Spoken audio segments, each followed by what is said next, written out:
ก็แค่ทำแผลเฉยๆอะกระสุนไม่ได้ฝังในขอบคุณมากเลยนะ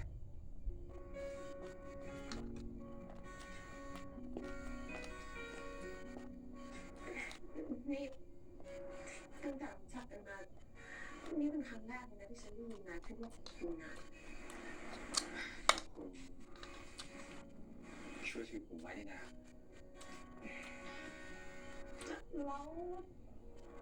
นอกจากคำว่าขอบคุณนาย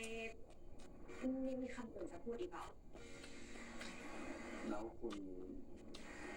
อยากได้ยินว่าอะไรล่ะ ก็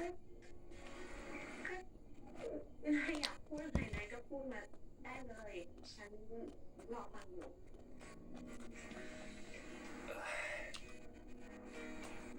ผมคือผมไปก่อนแล้ว